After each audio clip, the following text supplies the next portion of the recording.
Hey, and welcome back to Motor City Metrics. We are pleased to be joined once again by MLB.com. What national writer, I believe, is the official title there.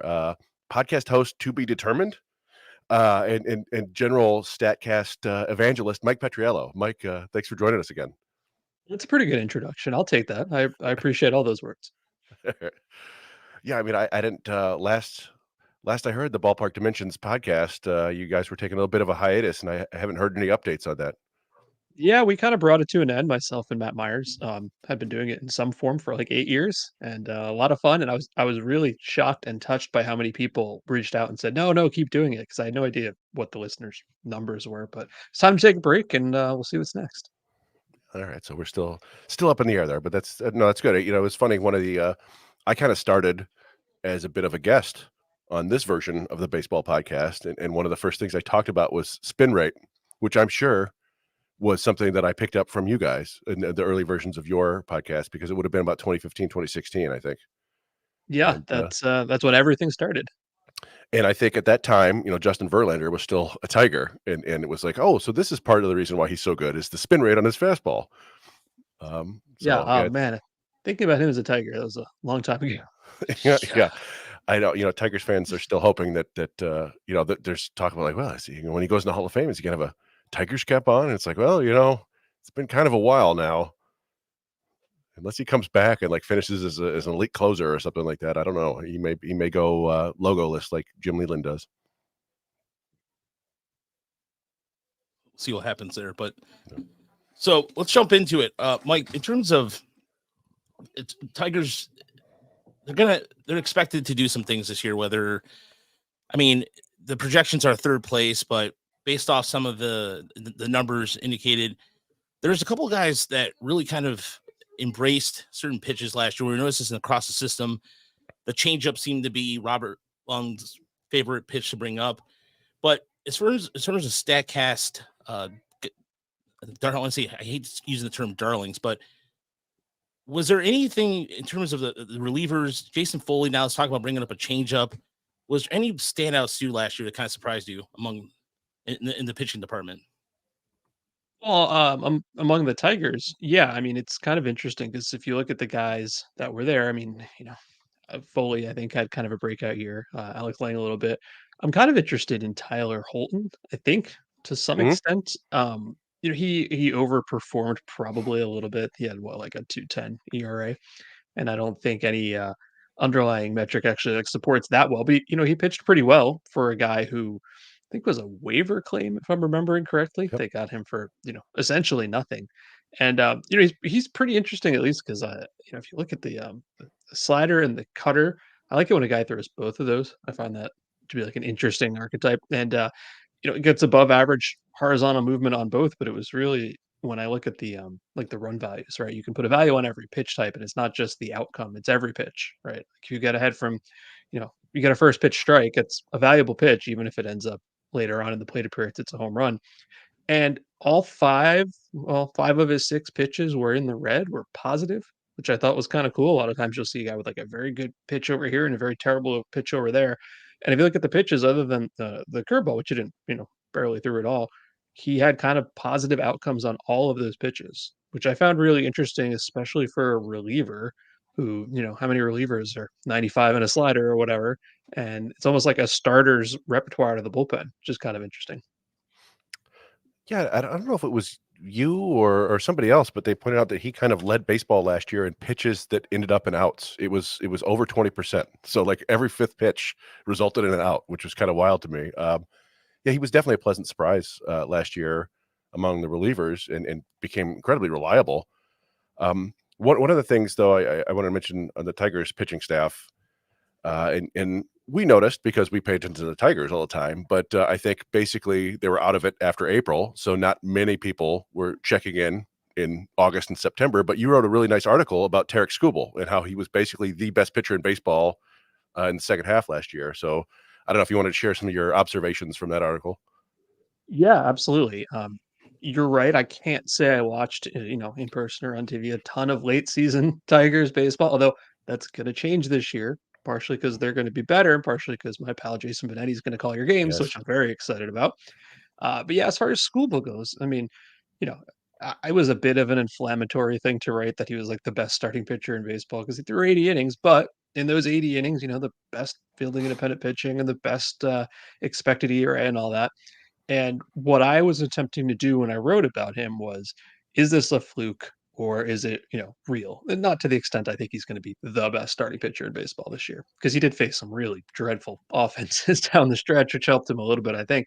But you want to know, was it like a crazy low BABIP? Is it just something that's not sustainable? And what I found pretty optimistic when I looked into it, and I'm sure you guys know a lot of this already, is that there's so many real changes under the hood from a guy who was like a pretty well-regarded prospect before he got hurt in the first place, that I'm cautiously optimistic that he's going to be good. I think he's going to be really good. Just to give you some examples of the things I found, I think that the obvious thing that everybody knows is he's throwing a lot harder. Right? He was, I think, fourth fourth hardest velocity from a lefty starting pitcher or something like that. And in the past he'd been like 94. Well, last year is up to almost 96, which is wild from a left-handed hitter. The other things I noticed is he moved his spot on the mound a little bit, which I'm really interested about. I don't know if that was his idea, coaching staff, combination of both, perhaps. But the thing that stood out to me the most is the changeup moves so differently than it did. And one of the things I'm hoping we can do at some point this year is put out like a little bit of a leaderboard on the site on Baseball Savant that shows how much seam shifted wake guys are using. We don't have that yet, but I'm pretty sure his changeup has a lot more of it. And we know he's gonna drive on and messed with the grip and all this. And when you look at how much more movement it's had, like I compared 2020 to 2023, it's got 9 more inches of drop and 4 more inches of movement, horizontal movement, while throwing it harder. That's the key, right? If you throw it softer, you can get a little more drop because there's more time. He did that and he's throwing it harder, just wild to me. So, you put all that together, fingers crossed on health. That's where it always is.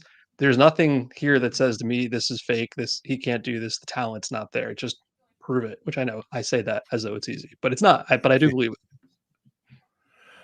Yeah, no, I'd love to see a leaderboard like that. One of the things, we follow these guys from the minors on, and I think the hardest thing for anybody to figure out is a player's ability to adapt and basically improve himself.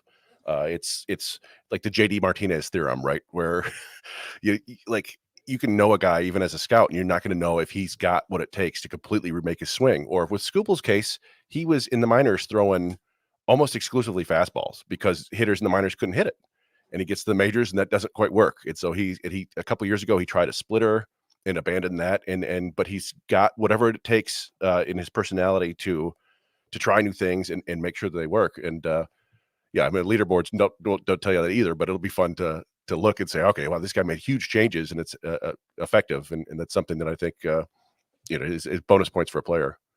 Yeah, we can't measure the contents of a man's soul just yet, Yes. but we'll get there someday. We could try. If he falls in the Springfield mystery spot, I very much enjoyed your tweet about the Orioles injuries today. Thank you. The other starting pitcher on the Tigers, who's kind of fascinating to me, is in the opposite way, is Matt Manning, because you look at his his Statcast page or his Baseball Savant page, and everything is blue except for his extension, which was borderline elite, and yet he also manages to limit hard contact in a way that seems impossible. Not impossible, like it just doesn't seem with the lack of swing and miss. It's kind of odd. So I don't know if you have any insight onto what's going on there. Is it just extension? Is there something strange with this fastball slider tunneling? I would like to be more optimistic on Matt Manning than I am, but I'm pretty much out. Like the extension's cool, right? So for people who don't Yeah. know, it's how far do you get off the mound? It's not 60 feet 6 inches, right? It's really as long or short as you choose to make it based on how far you can get off the mound. And that's great. Less time for the batter to react is generally a good thing. But I know he's had some injuries. We've seen him in parts of 3 seasons, and his strikeout rate has been very poor in each of those 3 seasons. And I know the ERA the last couple of years has been okay, like 3.5 or something. Last year, the expected ERA was like 5.5 because he's not missing bats. The hard hit rate was fine last year. And I haven't really ever seen him put it together. Like at least Schoolable, even before he got hurt, you could see some signs, right? Mhm. Maybe even Casey Mize, you could see some signs.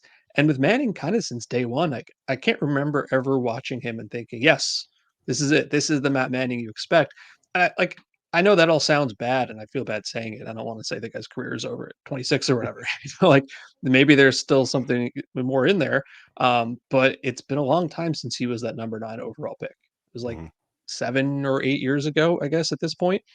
And there's just not a whole lot in the pitch profile that stands out to me as like this is something they're going to build on and make him that elite starter, you might think. Now maybe he's a reliever at some point, maybe he's on another organization at some point, but when your question starts with the extension, I guess, as being the best thing, that kind of is telling to some extent, right? Yeah. It means there's not a whole lot else to hang your hat on. I mean, there's another guy too that's kind of intriguing on the opposite side of things, where you look at his fastball value in terms of his velo and what he's able to do, and that's Reese Olson. I mean, there's some numbers there that when we saw him in Toledo right before he got called up, he was getting beat around, and they were able to make hard contact off him. And granted, there's still the numbers to indicate that there, but I don't know. Like the more I look at Reese Olson, I think this year might be. I know the his breaking ball in terms of setting up as a secondary pitch to his fastball still needs a little work, but I don't know, man. I feel like there's something. He's a little more than a 4th starter to me. I think if he turns out to be a 4th starter, based on his track record, that's still a win, right? Because he hasn't Right. really proven to be a consistent guy like that to this point.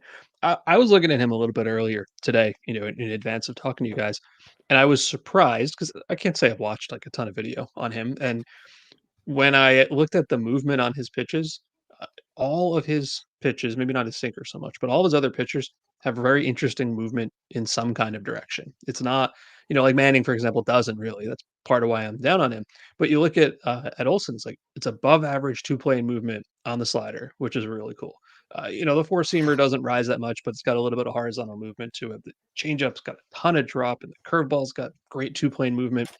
And I do feel like there's a lot of raw material there for, the Tigers pitching. I want to say pitching factory, but they've certainly improved their reputation in that regard nationally over where they were 5 years ago, for example. I don't think anyone would say they're the Dodgers or the Rays just yet, but moving in the right direction, right?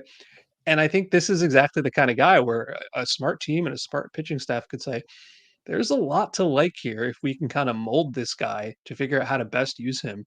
And he's probably one of the most interesting guys in the staff to me because, like I said, I liked Holton, and I do, but I also think Holton overperformed a little bit last year. And I think with Olson, we probably haven't seen the best of him yet. Yeah, I mean, one of the things that stuck out to us when we saw in the minors, it was his changeup seemed to be his best pitch, and there was always, he could always spin it really well too, but it seemed like the location wasn't necessarily ideal. But in the big leagues, the like he got even more spin on his slider, and then would throw in the curve every now and then. It's like, okay, it's one of those things where uh you're developing everything, and then you get to the big leagues, and it's like just throw your best stuff. And it seems like, you know what? Okay, so he didn't throw his fastball and his sinker as much, and it worked. So it will be fascinating to see what he does in kind of year number 2 or year 0.75 or whatever. He got about 100 innings, I think, the big leagues last year, maybe 90, something like that. But I did want to switch a little bit from the mound to hitters, which is kind of an area. The Tigers seem middle of the pack in terms of pitching, maybe slightly better if optimistic. But the hitting is still a little bit behind. And a lot of Tigers fans have been curious about. They haven't done anything about third base really, and Matt Chapman is still out there. And so I was curious if you had any thoughts, kind of Statcast leaning thoughts on Matt Chapman. Well, Matt Chapman's a good player, and there's probably a dozen different teams. And first of all, thank you for not starting off by asking me about Javier Baez because I have absolutely no idea. I have no idea if he's going to bounce back. I wish I could tell you. If I could, I'd be working for the team, I guess, but Yeah, I don't. Yeah. Matt Chapman would be a great fit for the Tigers. I think, even though I think he's mildly overrated, I guess. And I don't mean that to say I don't think he's a good player. Like I said, great fit for the Tigers because young team that wants to get better right now, and he's not a guy who's probably going to need like a 6 or 7 year contract. I wouldn't think. And there's obviously a fit. Like if this means I don't know Zach McKinstry plays less, so be it. He's Matt Chapman. The only reason I say he's overrated to some extent is he's got this reputation of being an all-world defender. And I think that's not quite as true now. I think that was true. I think he's a good third baseman, an above average third baseman. I don't think he's the best defensive third baseman in the game anymore, as the reputation would say. And, over the last 3 seasons or so, he's been like a 10% ish above average hitter, which is great. Like that's a very good player with a very good glove. It's just not the kind of guy who the first like couple years in Oakland, you thought, oh, this guy might be like a real dude, like an incredibly good hitting third baseman. He was at first. And, he's slugged under 450 each of the last 3 seasons. Last year was really weird because got off to an amazing start. It's like the best month of his life in April and was awful for the rest of the year. I think Oh, he had the best month of his career, and then I'm pretty sure 2 of the months after that were the 2 worst months of his career. And he's doing it in the opposite of the Cody Bellinger mold, which is that he was doing it while still hitting the ball really hard. Like his hard hit rate was phenomenal last year. So I would love to tell you I know what happened there, and I watched the Blue Jays pretty closely. I don't know. So I worry a little bit about the fact that I feel like the decline has started to some extent already, but I think it could be a soft decline because, like I said, he's still a good defender. And when I think about teams who could use him, Tigers are probably top 3 right there.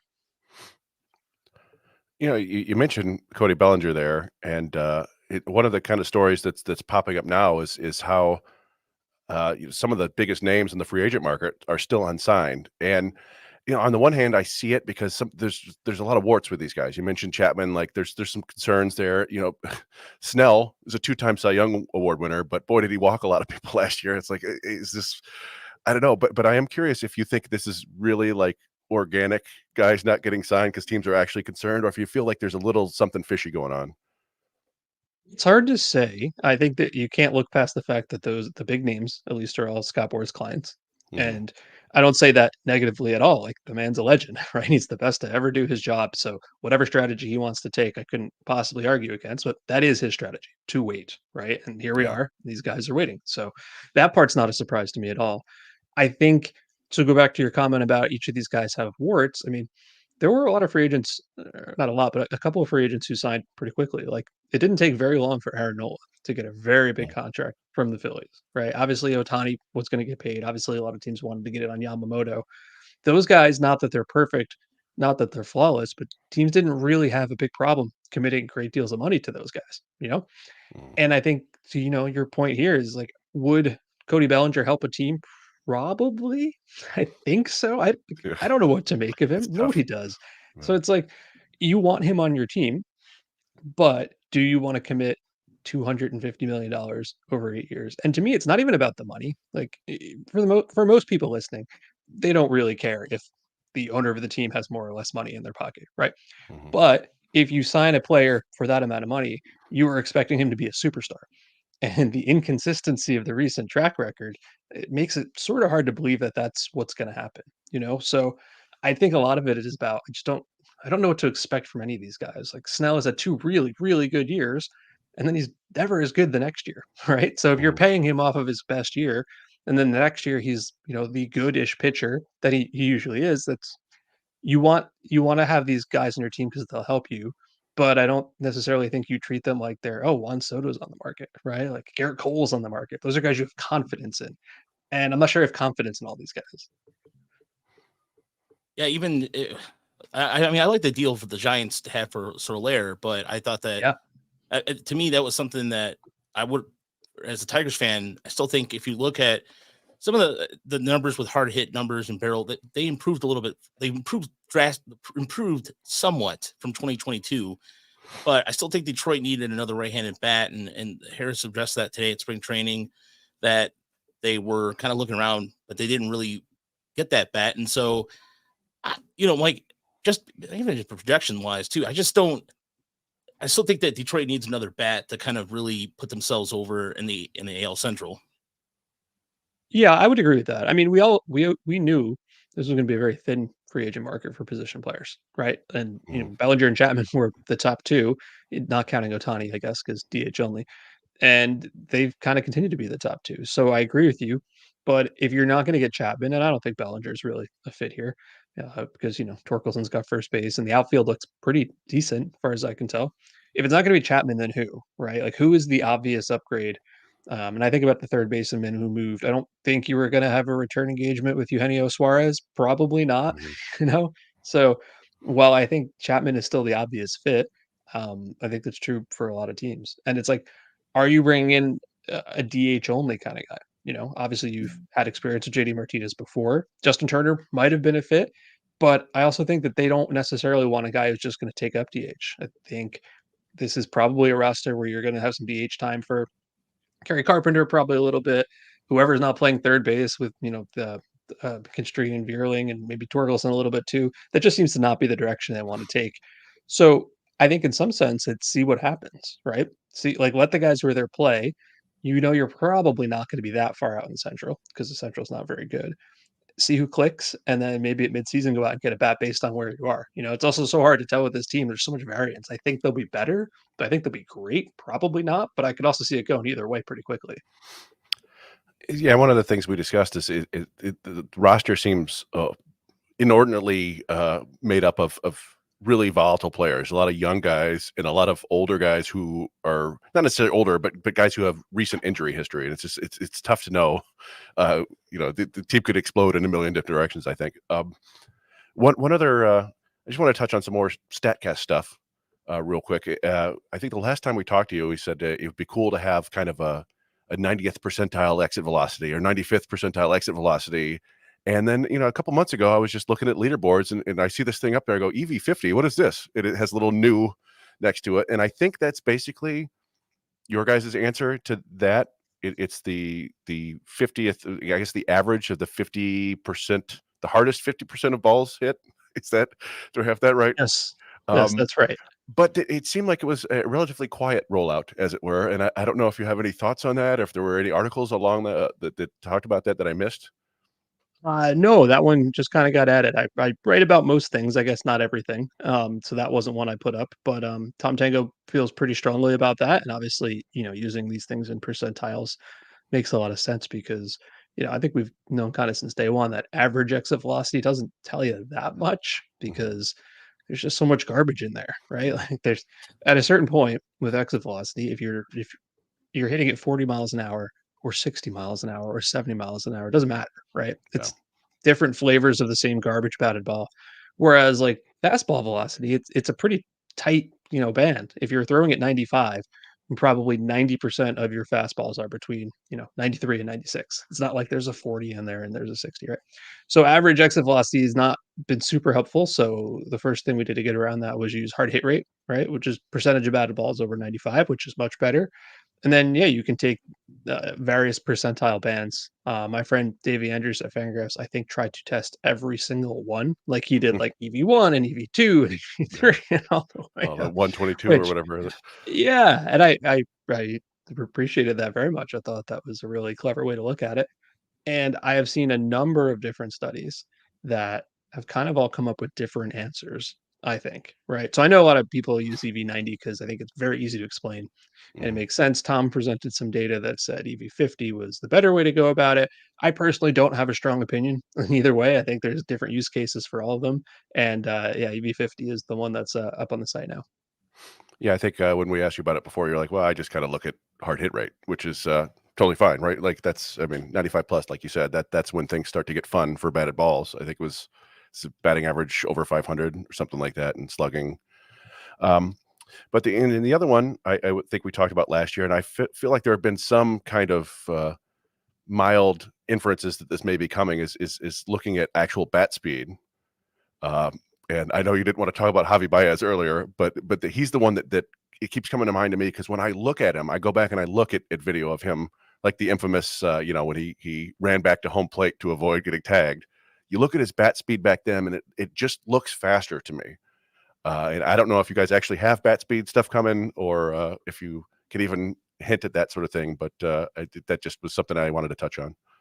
Yeah, I don't need to hint at it. It is coming. All right. It will be there's that has been our big off-season project. The only thing I can't give you is it's really only gonna start in 2024. So I can't tell Yeah. you if Javi Baez's bat speed used to be faster or not. We've put out some pieces of content using just looking at the 2023 data, but that's mostly going to be treated as test data, right? It's like it was the first year, then there are some ups and downs with the technology and the data quality, and that's all been sorted out. So like we wrote about swords, for example, to show that the technology like could be used in that way. I'm actually writing about one now, which I think you'll laugh at, which is I'm looking at the biggest swing and misses, and what I mean by that is like who that sounds missed fun. by the most, Yes, I which I like think that. is cool. So the biggest one, and you'll see Speaking this. of Javi Baez, Well, so that's the thing, right? yeah, The biggest swing and miss was like 4.7 feet, right? That's how close the bat ever came to the ball, was 4.7 feet, which is a yes. wild swing and miss. And when I tell people that, the very first thing they say is, that was Javi Baez, right? And it Yeah. wasn't. It actually, No, it yeah. was Trey Turner, believe it or I'll, not. I'll be darned. But everybody thinks it was Javi Baez, which is very Mhm. funny to me. That's it. Yeah, it's like I could swing and miss by 4 feet, but I would do it. I would do it a lot.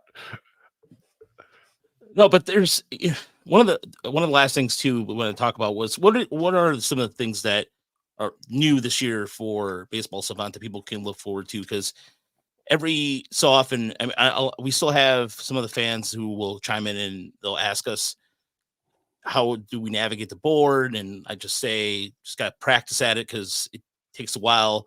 But what can fans look forward to research this year? Well, it's the year of backtracking, right? So that is the big new thing. So there's going to be more than one rollout, right? Like what we put out at first is not going to be the only thing that ever comes out. So like the low hanging fruit is swing speed. That's obviously the number one thing people are going to want to know about, which I think is going to end up being like moderately interesting because unless you're some wild outlier like Mhm. Giancarlo Stanton, right, or Otani, there's not a huge spread among swing speed for guys. But I was looking at the top of the leaderboard the other day, and it's cool because it's like 8 guys you'd expect, like Mhm. gods, like Acuna. I think Julio Rodriguez is up there, and then there's also like, oh hey, Matt Wallner, that's kind of cool. Matt Wallner. I There know you go. something about Yeah. Matt Wallner, right? Um, Swing and miss distance, like I said. The other thing that we did that I'm pretty excited about is I wanted to try to find a way to show guys who have long swings and short swings. I think Baez will pop on this one if you have Mhm. watched his swings.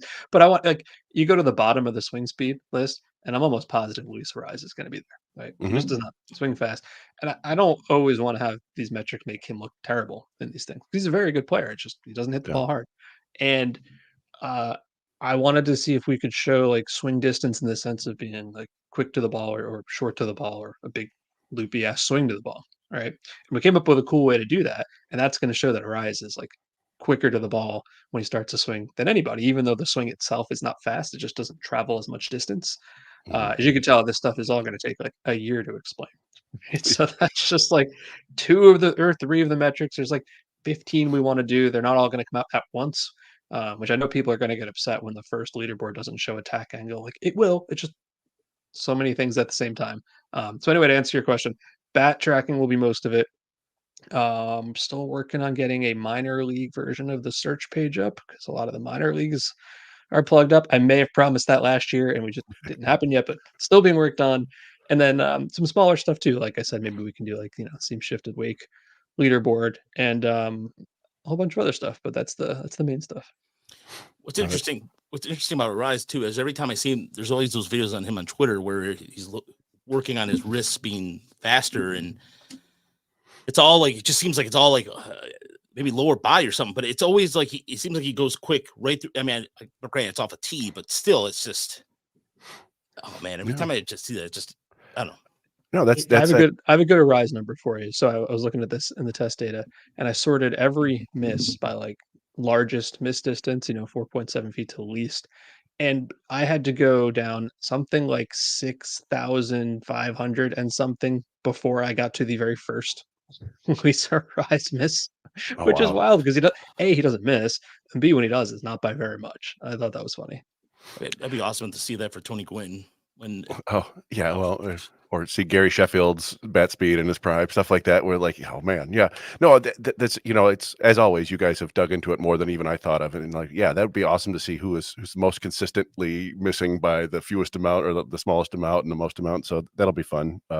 I'm looking forward to that a lot. I always look forward to all this stuff though, and then that way I could put it into our Inside the Numbers segment every week. Which is standby Fridays. The last thing, and I actually hadn't thought of this until you brought it up earlier, but yeah, you've done several broadcasts with Jason Benetti, and the Tigers signing him was huge and was awesome news. And I'm just curious if you got anything to tell the Tigers fans to look forward to with Jason. I was gonna be so happy, and I have to straight up admit my bias. Like, he's not just someone I've worked with. Like, I consider him a really good friend. No, right? Like, I love him as a person, and the way he broadcasts a game is really, really fun because he's so smart and he's so inquisitive, but he likes to have fun in the booth, right? And it's like it's a long season. There's so many baseball games, so obviously he's going to be interesting and tell you something about the game you didn't know, and he's going to be inquisitive and ask the right questions, but he's also going to make you laugh because it's a long, long season, especially in the American League Central. There's just so many of those games. And if you want to watch baseball and you want to learn something about baseball, but you also want to have fun at the same time while doing it, Jason, I think, is the best in the game. I was very fortunate to get to work with him and to get to know him, and I really think Tiger fans are going to be pleased. His stuff with Bill Walton, some of the games he does with Bill Walton are even like the basketball games and stuff. And then he did when Bill Walton did baseball is some of the best. I mean, I think the one thing about broadcasting sometimes is we always think of the guys who kind of puke into the mic, go 3 balls and 2 strikes and all that. I mean, no offense to Buck Martinez and all those guys, because that's who I think of. Saying his name. I'm sorry. I'm sorry. That's fine. That's who I thought of too, honestly. Yeah, I love Buck Martinez, but I just think of those kind of old fashioned style. And Jason, to me, is a breath of fresh air. Pipes. He's got pipes, but he also like just the fact he can intertwine pop culture in there. And Mike, we talked about music before. That to me is what makes a broadcast. If you can get out of just kind of like puking in the mic, whatever you want to. Anyway, just not only does Jason have a law degree, when he first met my wife, I think they got along better when I wasn't there because they could just talk about Broadway shows the entire time because that's basically all they wanted to talk about. I didn't have a ton to add there, but yeah, Jason is well read and well educated on a lot of topics that are not baseball. And I think that actually helps inform his baseball calls a lot. He's got the vocabulary that I wish I had, and I don't have. Like he'll drop some words, and he won't sound like an egghead, right? But he will drop some really interesting words and just interesting ways to describe something rather than using the same word like a million times over the course of a season. And I think for someone you're going to watch every night, that ends up being really valuable. It makes the viewing fresh and interesting. And knowing him like I do, I know he's really excited about the new challenge here, right? New town, new team, all this, but also new broadcast partners, right? Like he loves working with new people, and he's just so interested in everything. And like I said, I'm going to watch a lot more Tigers games this year. Sorry to say that means a lot fewer White Sox games. Well, we're fine with that. Yeah, we're fine with that. Yeah. Mike, thanks so much for joining us this evening. Really appreciate it. And is there any articles you want to promote that you got coming up that fans could check out? Yeah, like I said, I'm writing about the biggest misses that'll go up in the next couple days, and because everything about Shohei Ohtani works as far as getting people to read it. I wrote something about Shohei Ohtani and how he's going to work in the Dodger lineup, which I think will be pretty interesting because it's about protection from the front and not from behind, which is one of my favorite topics. Interesting. I'm looking forward to that. Cheezo Pete's with some of the comments in here tonight. All right, Mike, thanks so much for joining us. We appreciate it, man. Thanks so much, Mike. Thanks a lot, guys. Take care. Talk to you again. You too. See ya. All right. It is no, we got you. Where's the camera? Yeah, what's up, you? Yeah, sorry, Todd. Oh man, Todd had me going there. I'm sorry, Todd, for the dose of the clap. All right, that was a way to end the segment there. Thanks for Mike for joining us this evening. So, Cameron, good to see you on board. How you doing? Cameron's stealing my look. Pretty good. Yeah, it's a little cold in here. I don't have. Wow. I don't have any. Brother from another mother. Look at that. Were you guys already broadcasting, or were you just watching us? Oh, we're just watching along. It was great. All right. Well, cool. All right. A lot of fun. Well, welcome aboard. Let's.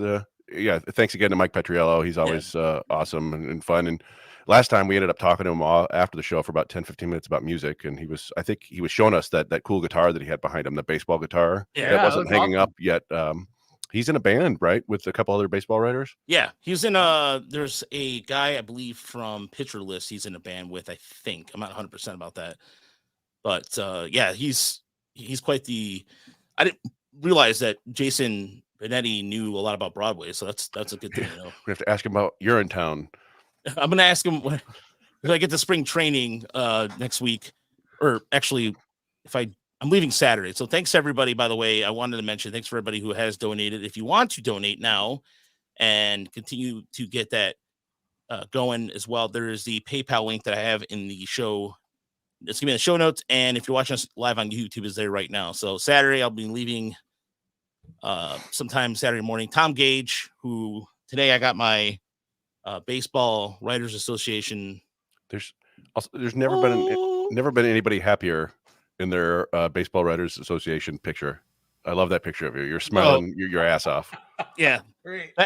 Props to my old. Congratulations. Thank you. Props to my old coworker Molly, who I have to cover the barcode because. Oh, gotcha. That's right. Yeah. I remember you.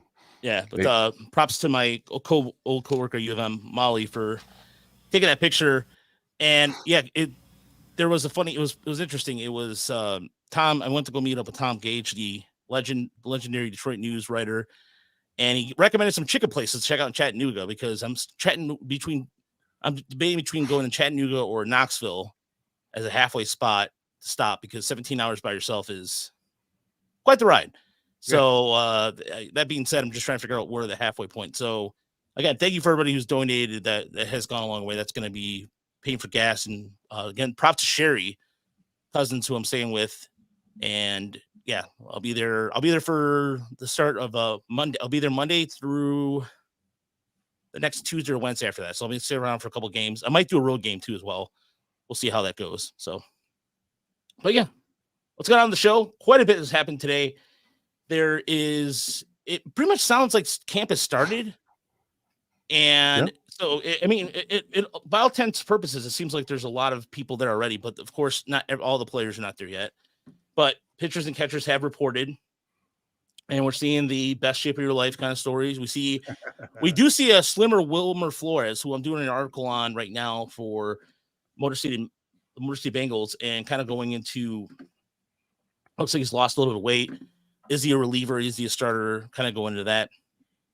And yes, I agree with you. 17 more hours. We need to get some more on my playlist there too. So listen to 3 episodes of Hardcore History. Oh yeah. That guy goes on for 2 hours, doesn't he? I mean, he's a really It's like 5 hours, and it'll be like 4 parts that are each 5 hours long. It's insane. About like the laconic phrase. Like, all right, settle down, history guy. Yeah, some of those he tends to go on some long-winded rants too in that too.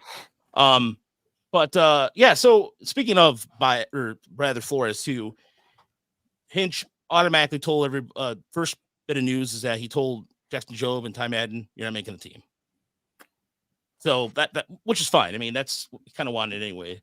And Baez reported earlier. I know people were kind of again, Cameron, I think this year what I'm going to do is try and get you a Javi Baez shirt at some point to hang behind you. As it's a solidarity supporter, like Baez with a fist like this or something. It's funny because I've never even given my opinion on Baez. All I've given out is stats.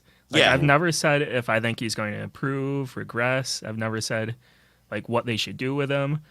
All I've put out is stats of what has happened, and somehow that's been turned into I'm a huge Baez supporter, which I'm not, but yeah, we can get into that probably when the season starts because there's no point in crapping on him right now. Yeah, you know that there's an art to putting out stats, right? That you could say like this is you put these stats out to kind of counter whatever the narrative is there or confirm it or whatever. But basically, where you with Javi Baez, if you're not screaming that he sucks, then you believe that he's good. Basically, is what people think. It takes on a life of its own. Yeah. Yeah, that's a narrative he's going to have to fight until he gets better or whatever. Yeah, whatever in terms of like what batting average or not striking out like that. Although he's been striking out like that his entire career. Well, so I'll tell you, my buddy Rob was like, Baez should just kind of shorten up and try to put the ball in play. I was like, well, the bad news is that's what he did last year. It was the lowest strikeout rate and lowest power output of his career. And it's kind of like, you know what? No, go back to hitting home runs and we'll live with the strikeouts. But I don't know. Who knows what's going to happen with Baez? When Petriello was on just now, I was one of the things with the bat speed measurements. I was wondering if they're going to do like a 2-strike measurement to see who actually shortens up and who doesn't. Who keeps hacking for the fence and who goes the other way. That kind of stuff would be kind of interesting. Well, hopefully we'll be able to search that and we could figure it out ourselves. But yeah, that's a good thought. I didn't consider that one. That was a fun interview. I mean, it's going to be really interesting it's just so cool with all the statistical research that's gone on over the last, couple decades, that there are still these new avenues to explore with the technology growing and people coming up with new ideas. Gives everybody something to look forward to if you're, statistically inclined. And we are, what with metrics. We are, yeah. Yes. No, go ahead, Chris. Oh no! I was just going to bring it back to spring training. Like I think it's so early, but we got our first injury report, right, and it was pretty fortunate there compared to what we saw from the Orioles today, where they had their top catching prospect is hurt, two of their pitchers are hurt, all that stuff.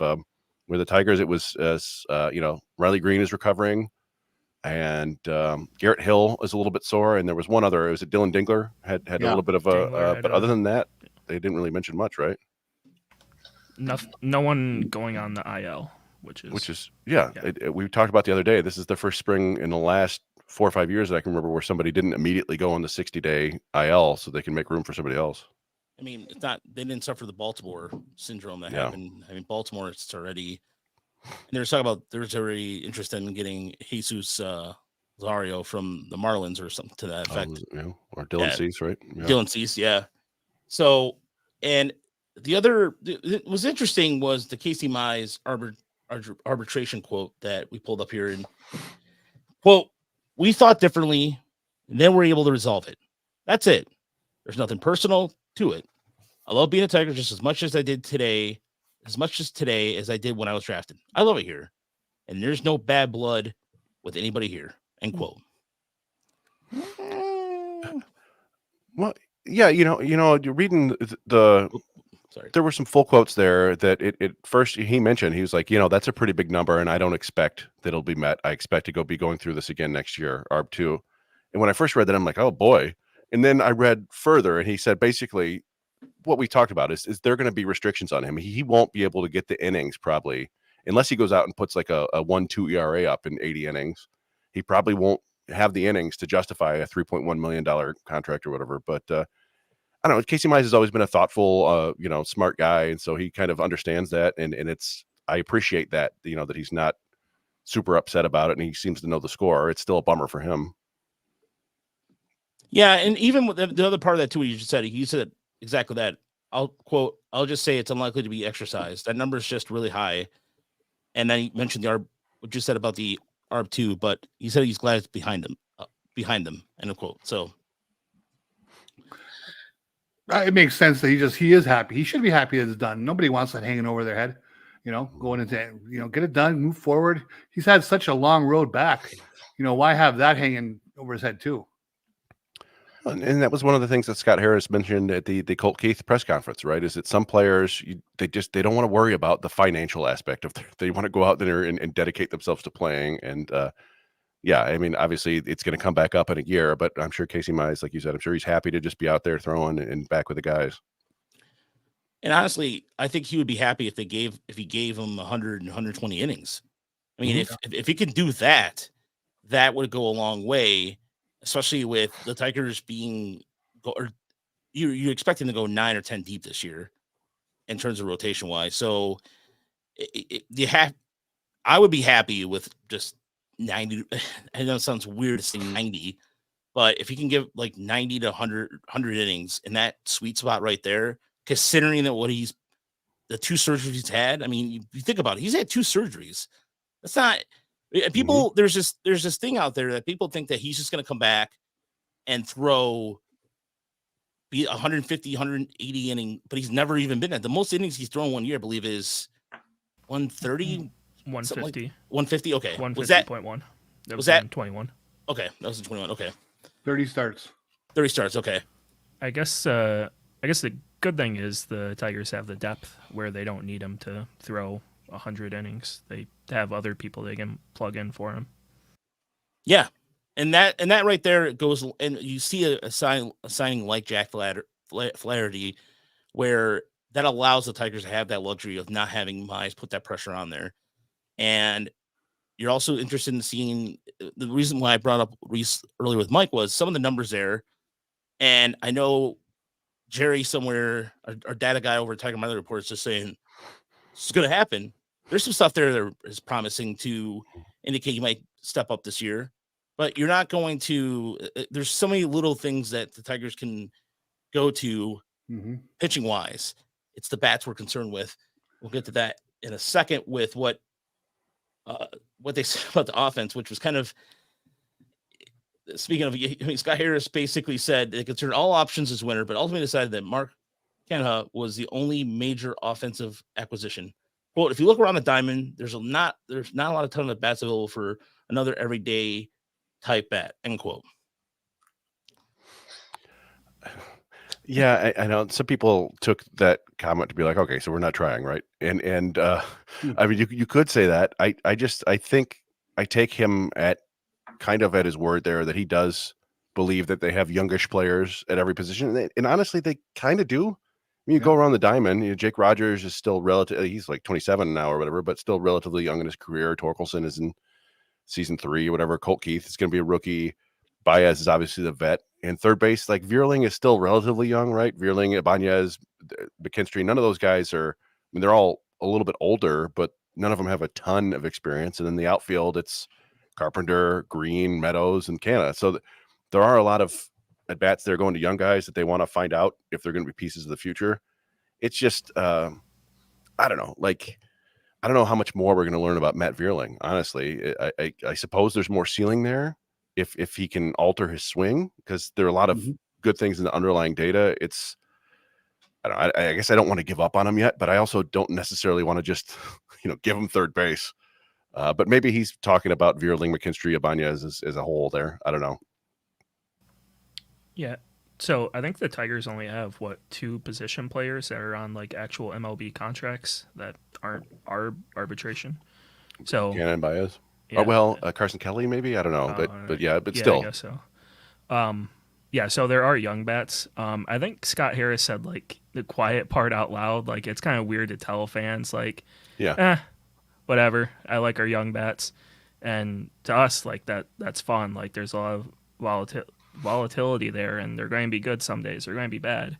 I think he said that. I think he legit said that he built the pitching rotation up as a way to make it so they try and stay in close games no matter how good or bad the offense is. And after having a bad offense for 7 years now, that's the last thing Tigers fans want to hear. And I don't hate the quote, but it's just weird to say it out loud, I think. The Tigers, the thing about it, and you can say this about every team, but they're, I think, uniquely stacked with players with high volatility. I mean, this team could really go in so many directions. I mean, and we've speculated on some of them. It's hard to make a prediction right now. I mean, I'm going to wait till the last second, because you look at Riley Green. I mean, do you get 140 games or do you get 80 games? Does Javi Baez give you anything more than the 0 of bats of a hitter that he's been?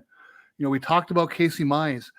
I think that you go back to him for a second. If he can give them 125 innings, that's the number I've had in my mind. You guys are saying 120, 90. I mean, it's we're all in the same ballpark. I go back to the fact that if this Tommy John surgery is very effective for him, we have never seen him, even back to the Auburn days, fully healthy. So I think there's a ceiling there that could really shock us. Whether that's a 5% chance of happening or a 10%, I don't know. But I think that could be there. And then you look at Matt Manning. I mean, you guys talked about him with Petriello. I mean, yeah, he doesn't impress anybody, but until he gets hit hard, I'm going to believe in him. Hopefully he can stay healthy and think that he's someone that can contribute to a playoff rotation. Well, I mean, you really see with something that would interest me what Detroit Tigers said was Dan Dickerson and Pat Caputo said they really want to see the Tigers go get JD Martinez in a 1-year, $17 million deal. You would like to see that too, but in terms of Deadly Ninja Beast, going back to what Deadly Ninja Beast said, which is we've done nothing and we're all out of ideas. I think to a certain extent I agree with that, because I think Sky Harris must like Iowa football then in that case. Yeah. That's a direct quote from Ned Flanders' beatnik parents. We've tried nothing, and we're all out of ideas, man. Yes, man. Yeah. No, that's one of those things. Like, I don't think anybody would be upset if they went out and got a big DH bat at all. But it's like we try to be realistic, and it just there's nothing to indicate that they want to do that.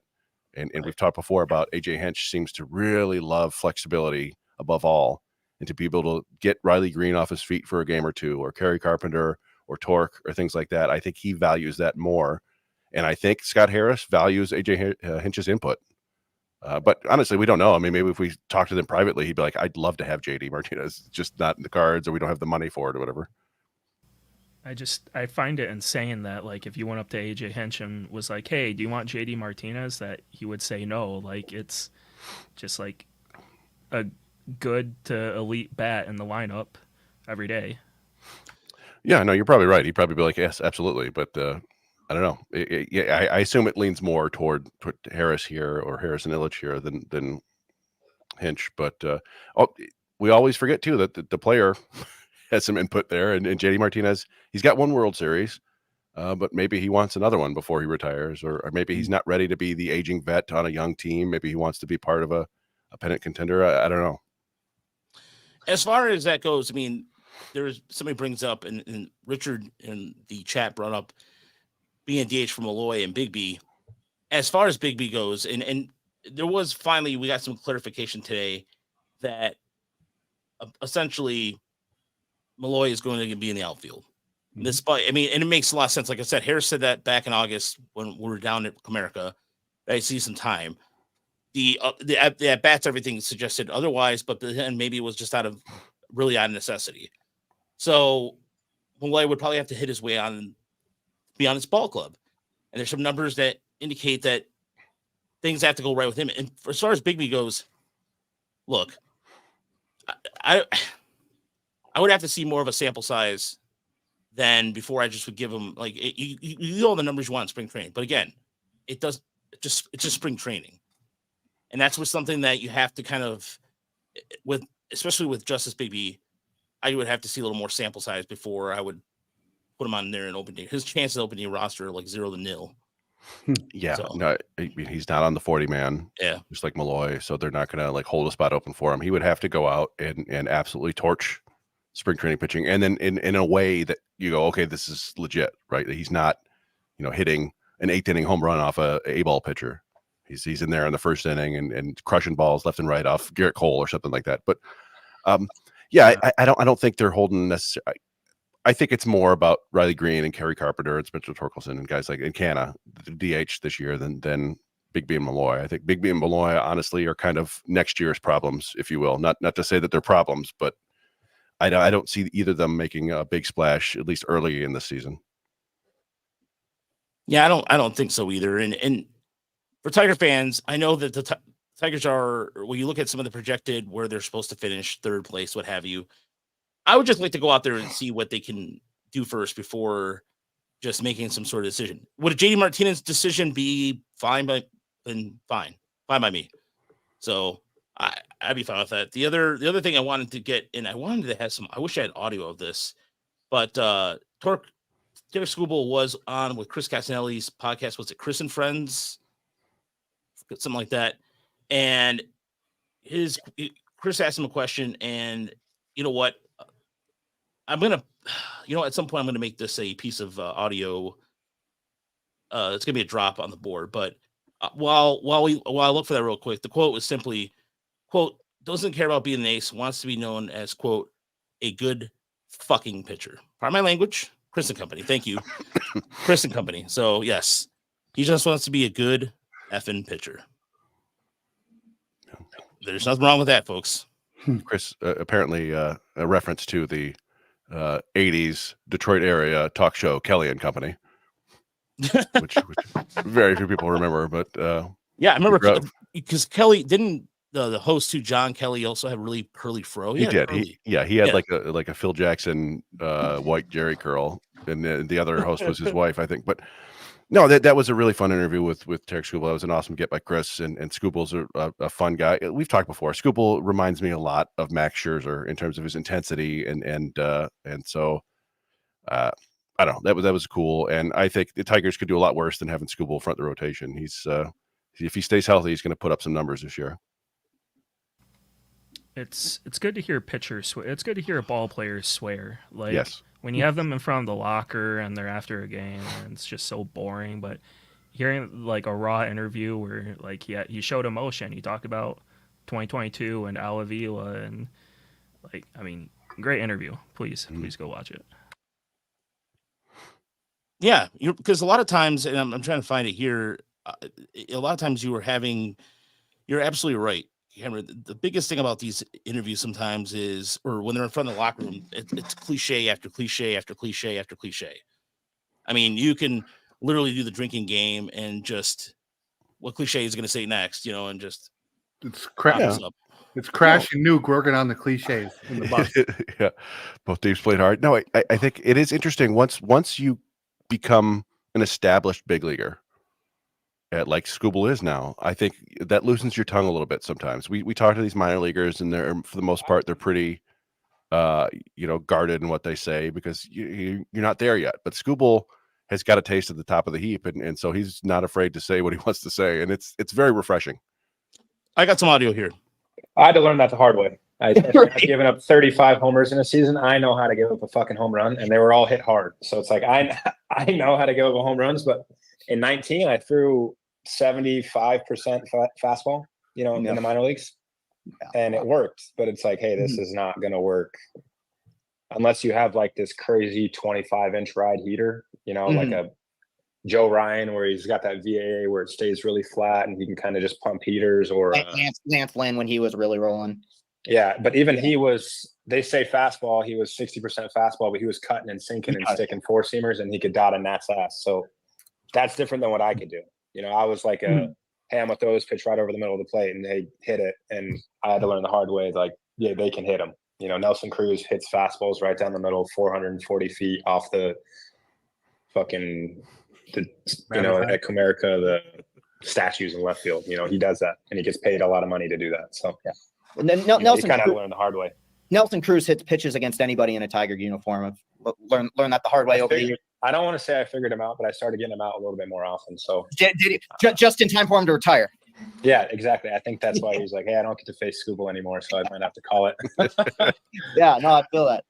Because he was one of those guys that was ageless too. Like, by the way, there was a pitch last year when he was in Toledo. Remember that, Chris, where he threw a fastball and he knew he got away with it, and then he just turns around and makes his face. He's just like, yeah, we had the Skubal grimace gif there in the Discord for a while. Yeah, that's and by the way, you heard him mention VAA there. All the pitchers speak this language now. That's the vertical approach angle. They all speak TrackMan and Edgertronic and all that stuff now. So it's that side of the nerd war won for sure, because these pitchers believe this now. We talk to guys in the minors.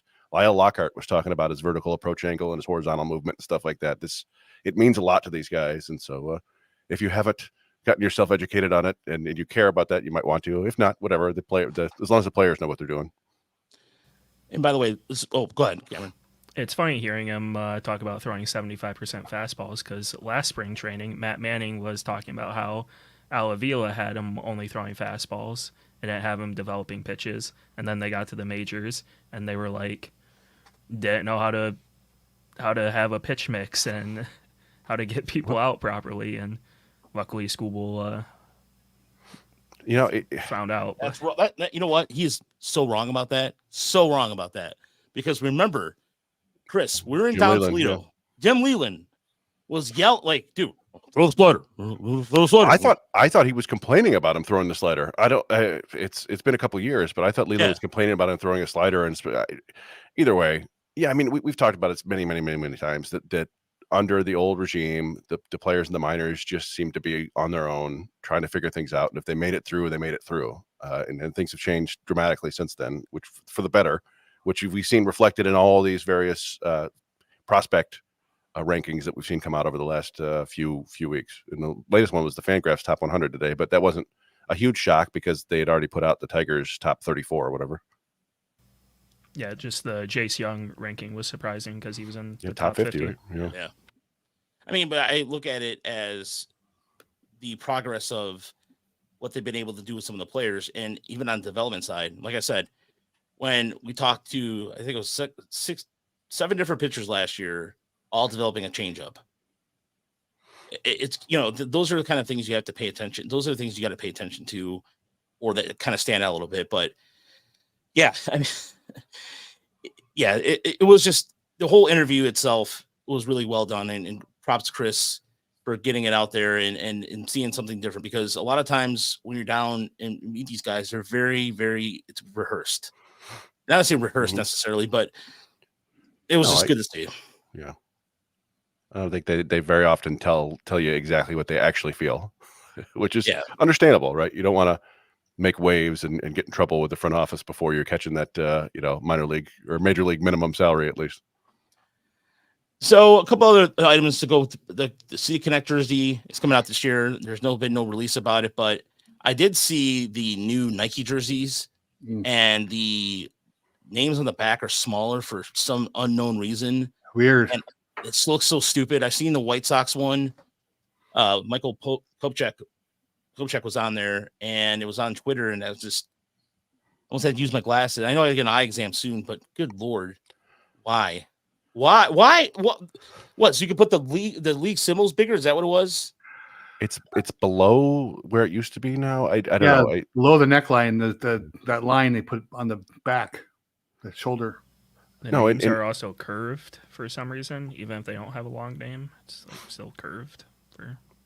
Yeah, I just mentioned the other day, I think one of the last shows, about how I'm the last person who notices like jersey changes or logo changes or numbers, and this is an obvious change, and it's obvious, like in the worst way. Like everybody who's right, they're saying they look like jerseys, and they're absolutely right. They look really poor quality, and they just don't look like big league uniforms. And who the hell knows why they've done this? I mean, they're getting publicity and probably selling jersey.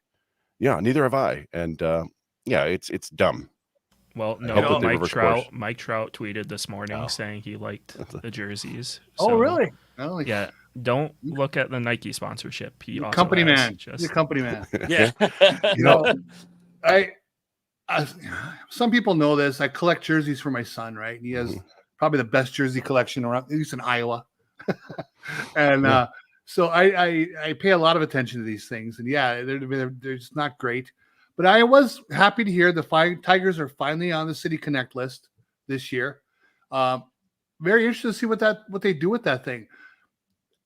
Unfortunately, over the course of the last 3 years, as MLB has rolled these things out, they kind of got away from what they were going to do. The first few City Connect jerseys, the whole idea was to kind of connect with something about the city that was unique to that city and that ball club. And they were doing that at first. They did the Cherry Blossom Festival thing for the Washington. They did the Wrigleyville for the Cubs and so on. But the last year or so, they really got vanilla. I mean, for Pittsburgh, they did basically the same colors, and they did the airport code. Well, whoop-de-doo. Thanks. And there's several other examples of that. So I am a little worried what they're going to do to the Tigers. I have said since day one, I don't know if I've ever said it on this show, but I don't know what the licensing would be, how big of a problem it might be to get. But it just makes so much sense to go to Motown Records and say, we want to use Hitsville, USA. Because Hitsville would make sense for a baseball team to put that across, have some kind of musical motif on there, and pick some good colors. And I think you got a winner. I fear they're going to go something to do with the auto industry, which any jackass could have come up with that idea. So we're going to see. Hopefully they'll surprise me. And if it does say Hitsville, USA, I want to cut. Look at here's the thing with the Kopechek. Look at this. You know what this reminds me of? When you play for a little league team, right? And you get that jersey that you've been waiting for, that MLB type jersey, and then you get this. That's what it reminds me of. Those are like so growing up, I played for the quote unquote Tigers, right? I didn't even get my name in the back unless I made the city team. So when I made the travel team, we got the Blue Jays. It was worst Blue Jay knockoff I've ever seen in my life. But the Blue Jays were the popular team, and I was like, cool. And I got a mesh hat. Whatever, fine. That right there is gross. That's gross. This is you in comparison. This is what you normally see. So you're gonna have binoculars. Like a big league uniform. And I like this comment right here. I've seen higher quality fakes. Yeah. Yeah, I mean, we need Chris Sale to come save us from this. They're brutal, just like those from the WBC last year, where the ones that Great Britain had. Remember those? Oh my God, yeah. They looked like they were iron-on letters. And they literally fell off. Yeah, they did. Well, and that wasn't one of the other things I've seen is how sloppy the the button in the front, how the letters don't meet, and it just looks really poorly made. It's I'm hoping we might have a scenario. I don't remember 10, 15 years ago, the NBA could like change their basketballs heading into the season, and it like hurt everybody's hands. And by the middle of the season, they changed back. So I'm hoping that there's enough of an outcry that they change back, but it seems unlikely. They probably have, hundreds of millions of dollars invested in this stupid nonsense. Yeah, it's a money thing, and you're right. By the way, the City Blossom jerseys that they're getting rid of them. So this is the last year they're having them. The Nats City Connect. Yeah. A lot of people think they're going to come up with a new City Connect. Oh, yeah, just keep doing it every couple of years. Yeah, because like the Dodgers this year, that's actually going to be their second City Connect jersey than the one they're going to come out with this year. So it could be a running theme. I know we heard some rumors. I think Ghost Mav in our Discord had said that he had heard that the Tigers one is just going to be kind of like navy with a white stripe on the side. Who knows? Like I don't know. I guess we'll find out when it happens. But if it's anything like the indication of their batting cage hats that I've seen where they had the stripe across, wouldn't surprise me then. Honestly, there's so many. Okay, we're not the fashionistas here. I mean, we're 4 men here that, I mean, I don't know about you, but I'm not my son is more, he understands fashion. He knows that stuff. I have no idea. I mean, I collect fitted hats and I'm wearing a wool shirt, but the Tigers have so much history they can draw from. They can draw from a lot. They can draw from the cracked tiger that they used to use all the time. The red tiger that looks all deformed. There's so many different things you can do with that. But then the City Connection, outside of the auto industry, besides Motown, you can do the history of Detroit in a sense of like, from a historical standpoint, with the flag, the color, the city color flags. You could do something like that. You could do a lot of different things because Detroit is one of the oldest cities. I mean, it's a French colony. There's so many things you could do with it. Yeah. And then you're just going to go, stripe and call it a day. It's just. That'd be a shame. That'd be a shame. But there's so many different ways you can go. I mean, you're also talking about Corktown. There's the different various neighborhoods. There's Corktown, Mexican Town. There's Midtown. You have that angle with Wayne State. You have the angle there's so many ways that can go about it. And I don't know. I just feel like it's going to be some marketing intern and Nike this is his big breakout. And they gave 3 uniforms. They just went like this and just. No, I mean, it almost feels like, to Youp's point, like it went from having some sort of city character to almost like they're trying out like prototypes for new uniforms. Yeah. Like, this is look at this one, and maybe we can apply this to everybody. The project really lost its way. We'll have to wait and see, but I'm not expecting big things. Yeah, I like what Bada Bing said here. It should be just a jersey with pictures of burners and Coney dogs on it. Delicious. You know, my son's Milwaukee Brewers. It says Brew Crew and it has a big old grill on the sleeve. You know, it makes because you're grilling brats in Milwaukee, baby. You know, that made sense. They don't do fun stuff like that the last couple of years. No, that would be good to see. But so we did. There's also, in terms of the TV radio crews, a quick shout out to officially Greg Gagne, who now will be in the radio booth helping out. So Dan Hasty will be getting some games too as well. So shout out to Dan for that. Congratulations. And then the lead color commentator, I think was Craig Monroe, which I thought was interesting. Yeah. I think they said 80 plus games for him. Yeah. I wasn't expecting that. Carlos Pena is going to join the booth this year. So I like that a lot. It gives him another different voice out there. Todd Jones coming back was somewhat a surprise to me. Take it or leave it. There was an outcry for more Andy Dirks. I don't care either way, personally. Yeah, I don't know if they announced who would be on the radio, but I think he was still going to be part of the radio team, right? Yeah. Bobby Scales is doing all the road games, and then it's going to be Dirks, Alex Avila, and during the home games, I think there was another name thrown in. Oh, Dan Petrie. Yeah. So. No, I mean, that's good. I like Bobby Scales a lot. I've always liked too. Alex Avila in everything. He was one of my favorite Tigers players. I like him as a commentator. So I'm glad that they're keeping him around. Yeah, I mean, obviously the big thing is remains Benetti, right? And it was fun hearing Mike Petriello talk about him, but I don't know. Yeah, hopefully the play-by-play is going to be more enjoyable, and that's going to lift the whole product. But again, we'll see. Only so much you can do if the what's going on the field isn't that much fun. Yeah. It'll be fun to see if he comes up with a new regular shtick like he had with Steve Stone, where they would sing the Nationwide Insurance song. They would harmonize every game. It was really fun. They made it funny, Yeah. So I don't know if Nationwide even does any advertising with Detroit, but I'm sure there's some other things he can probably conjure up. Yeah, I mean, imagine if there was a father and sons. We're father and son. I mean, Michigan Really guys do it. That would be...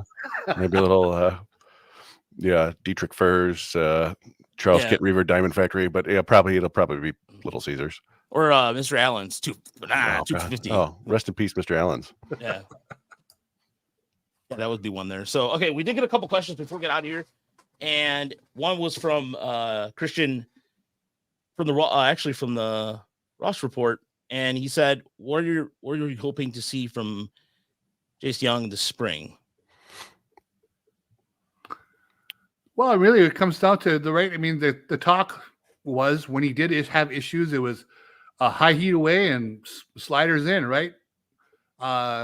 Hopefully he gets some big league at bats against quality pitchers, and we get at least some little tiny spring training inkling of, how does he look against those type of pitches.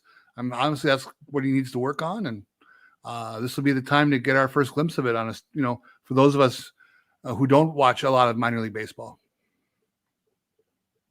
What about you, Chris?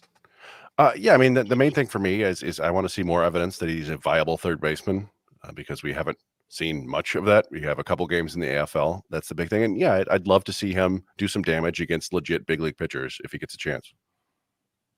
What about you, Cameron? Yeah, I mean, maybe have like a Colt Keith type spring from last year where hits a few home runs. Obviously won't make the team, but we feel good about him going into the normal season. And then obviously third base. Give me a video of Trammell hitting some grounders to him at third. That'll make me happy. Yeah, I mean, for me, if I can just see him get some starts at third and see how he does against major league competition, that's all I want to see. And go from there. And I know he'll probably get the lion's share at starts in Toledo. So, but yeah, to see him against major league competition would be fantastic. Friend of the show, Pat at Tangible Uno. While Torkelson steps forward, got all the attention in 2023, Riley Green quietly improved his OPS by over 100 points and showed some viability in center field. What's your thoughts on Green being Detroit's best position player for the mid to late 2020s? In favor of it. Yes, I support it. What are your thoughts on the team's execution? Yeah, I mean, it's interesting to hear because he's a like a Cleveland-based guy, so it's interesting to hear more of a national or out of market perspective, because I think that's kind of been our opinion of Green all along, at least for the last 2 or 3 years. I remember back at MCB, we ranked him ahead of Torkelson because we think that he's a more complete offensive player. But it was good for him to point out that Riley Green really did take a step forward last year. It kind of got lost a little bit in the injuries. But I think that if the Tigers are to be, a division winner in the next 4 or 5 years, it's going to be on the back of Riley Green being their best offensive player. Yeah, if you told me at the end of 2022 that Green's OPS jumped up 100, like it wouldn't have surprised me. The Torkelson part would have surprised me if you told him he hit 31 home runs. I'd be like, holy crap, he did it. He actually did it. But I don't think anyone who watches his Tigers was surprised by Green's jump in OPS. And he showed, he started to show a little bit of power that I really enjoyed. So now it just all comes down to availability, right? I mean, is he going to get over 600 plate appearances? Is he going to play 140 games? Is he going to adopt an Austin Jackson lifestyle and never dive for a ball ever again? I'd be in favor of it. So we'll just have to see. Look, if Green could just avoid the fate, and I've been saying this since the beginning of the offseason, if he could avoid the fate of Brian Buxton and be healthy, that's all I would want. Because when he is out there, he is a difference maker. He's a guy that when you see the outfielders start kind of doing a shift a little bit to, he can make that extra run. He can make the extra play. But yeah, you just don't want him to have another injury where, let's say, he's just running the second, just a trot the second, and just something just comes up and then it's season ending. So that's my biggest concern. If he just love of God, just stay healthy. That's all we would want. So, one of the questions in the chat was, give me 5 guys who get injured this year or for 3 weeks or more. Detroit, I can't speak that into existence. I'm sorry. I just can't. I can't do it. I'm superstitious. Look. Name 5 guys who get injured this year for. Yeah. Look, my father, my late father there's a Cuban voodoo thing, and I've shown Chris. Chris knows about it. There's a voodoo thing in my garage that I have not been able to get rid of because there's a certain way you have to go about it. Okay. I talked to a Cuban priest about this. I'm not joking. I'm dead serious about this. And I talked to Chris about this too. There's a certain thing you can do to make sure it brings you good luck. I'm not going to go into it because it's weird, but it is one of those things that, look, there's not, I mean, I'm not a very religious person. I went to Catholic school for 12 years. I'm not religious anymore by no stretch of imagination. But when that kind of stuff with that Cuban voodoo out there, my garage and all that, man, I can't do it. I'm not doing it. I just can't. In good conscience. Is it our second Bull Durham reference? Are you cutting the head off of a chicken? No. It's just one of the things you have to do is like you kiss the ground, you do a little dance thing, and then sometimes you put candies to let them ferment. The religion goes back all the way to like the 14th century or 14th century. No question. There's some, there's some things to it. And look, it's just like it's like Pedro Serrano. That part, like the part of Major League with Joe Boo, that part of it real. That's real. No, I swear that's Cuban voodoo, Santeria. You don't fuck with that. I'm sorry, I'm pardon my English. You don't screw with that stuff. I don't screw with it. And that, yeah. If you go down to New Orleans ever, man, you see a lot of voodoo culture all over. Yeah, Joe Boo better than Job. Yeah. I disagree. But, I think Job Slider is possessed. We did. I did see a couple more questions, at least on Twitter. The Czar asked us, where do top pitching prospects start the season? Job, Madden, Flores, Herder, and Wilson. I assume he means Wilson, who they just drafted last year. Who I'm going to go ahead and say starts the year in the Complex League, which is now actually a month earlier this year. That was an article JJ Cooper put out that they've moved up the Complex League baseball up a month, so their season starts a month earlier and ends a month earlier, which is kind of interesting. And there are a whole bunch of different implications with that. But Wilson's coming off. I don't know if he had Tommy John surgery, but he definitely had elbow issues last year, so I wouldn't expect him to start in full season ball yet. The rest of the guys we've kind of talked about before, right? Like we think Job and Madden. Again, it kind of depends on who gets injured in the big league camp. If the Tigers go into the regular season with 6 healthy starting pitchers, which seems unlikely, then there are going to be a couple big league starters in Toledo, which is going to push the backup starters back down to Erie. So we're pretty sure that Job is beginning in Erie. He only had 1 start there last year, and it wouldn't be a shock if Flores, Madden, and Herder are all there too. I don't know if anybody has any other opinions there. No, yeah, I think Erie's gonna come back with like a stacked rotation. I'm gonna see Joe, Madden, Herder. You mentioned Chris. There's gonna be even their bullpen. I think is gonna be stacked. There's just gonna be a lot of repeat offenders there, and I think, and Tyler brings it up right on cue. I think with that rotation, they have the potential to make the playoffs because if you look at Baltimore, a lot of Baltimore, Norfolk, which I mean they dominated last year. Baltimore's system single-handedly took away the AAA title with no problem. I think Toledo, with the talent they have this year, could do the same thing. But it really depends.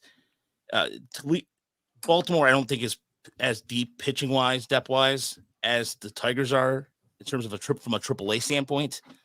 But we'll see. I mean, plus they'll have Akil Badu leading the charge on offense. Well, that's the thing. I mean, they could have Badu, Malloy, and Bigby as their outfield all next year with Jace Young at third. Like, there could be 4 pretty darn good offensive players in that lineup. I mean, you probably need more than that, but it should be a pretty fun team this year in Toledo. Yeah, and you got Eddie Leonard at short. I mean, that's not bad. I mean, he's not. Yeah, Leonard and Winslow Perez will probably still be hanging around, and second base. Dingler probably his catcher. Like, I mean, there's some name players down there. It should be a fun team, but you never really know, right? Like last year they kept all the pitching prospects in Erie, and it was a bunch of just dudes, really, not to be mean, but it was just a bunch of, not even dudes. I mean, guys. Dudes are dudes, guys are guys, and there were a bunch of guys there, and so we'll see this year. I always said they got that rotation out Craigslist. It was for Toledo. It was not always all that fun to see, but it was a lot of this. Who's that dude? Yeah, it was. It really was. There was a lot of guys coming from nowhere. I will say. Go ahead, Cameron. Sorry. Where you guys think Montero starts? Kiter Montero. Is he AAA or bullpen? I think that given the shape of the bullpen they have right now, I think that he'll probably start in AAA as a starter. But it's interesting you bring it up because one of the other questions we got from Field Diamond was he was saying, of the best pitching prospects not named Job, Olson, or Gibson Long, which one will pitch with the Tigers first? And my immediate thought was Kiter Montero. Yeah.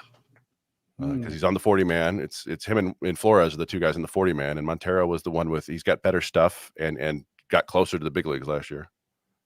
Makes sense. Yeah, and you look at what he can do with his slider shape, and don't look at his number. I mean, his numbers in Toledo are deceiving because it was the same thing with Reese Olson. Reese Olson's numbers before he got called up were not on paper. We're just like, what are we doing here? But Montero, when you look at the advanced numbers and movement, and it just some of the games I watched him last year, the way he was sequencing his strikeouts, with his slider fastball, just the way he can elevate his fastball and then go away with the slider, it's good. He's really good, and I hope he stays. Personally, for selfish reasons, I want him to be a starter. Tigers don't have a lot of international starters. In fact, outside of, Sandy Baez, Gregory Soto, who made some starts, but I'm trying to think of anybody else right now that's not named. Anthony Castro made him a starter too, but they haven't really had a guy who has stuck around. So, yeah, we'll see there. Somebody asked if there's any scenario where the Tigers consider Trevor Bauer. Absolutely not. They want character guys, and they want kind of a certain profile. We have enough league minimum pitchers at home. We don't need. And people I've seen other people mention, there's a small segment of, Trevor Bauer was exonerated or whatever, but he's got other cases pending against him. There's been other charges. And above all, he just strikes me as a guy who basically has like oppositional defiant disorder, right? Like you can't tell him anything. He's right about everything. And you don't want guys like that in your locker room because they're going to disagree with something that the team is trying to do, and they're going to bring other players with them, and it's just not good. Terry Francona hated him, which I think says enough. Yeah, sure. And how much payoff would there really be? I mean, if you got the absolute peak Trevor Bauer, that would help any team, right? But when you look at his record over the years, he's not that guy every year. There's some years where he's kind of, he's just good, not great. I just don't think it's worth the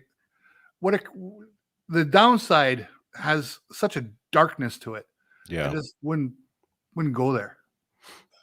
Yeah. I'd rather them take a shot at a 4A pitcher who might have some left in the tank. Well, probably sound bad, but I'd rather them get Wander Franco than Trevor Bauer. That's true. Yeah. Well, like Cameron said, like they have more than enough bodies right now that they don't need to be inviting that in for however much even. I'm sure he's saying he'll play for the minimum or whatever. But I don't know. I'd rather give Ty Madden some starts and see if you've got something there for the future than bringing that into the clubhouse. Yeah, and Tyler brings up a good point there too about throwing a fit when you get taken out of the game. The sticky stuff. Kansas City, right? Didn't he throw the ball out into the fountain? Yeah. Terry Franco's like, what the fuck's wrong with you? He called him a literal psycho walking up to the mound. He was like, what are you doing, you effing psycho? Yeah. There's not a lot of people in baseball who have anything bad to say about Terry Francona. So, yeah. The only other question I saw was actually from Steve Cook. He said, sure, I'll bite. Number projection for Colt Keith. Ooh. Well, I mean, let's face it, right? He's in the lineup. He's going to be in the lineup, so he's probably going to get 130 games, 135 games, right? If he stays healthy. I would think so. There's no reason to give up on him. I mean, even if he starts slow, can he post a 330 on base and hit 17 home runs as a rookie?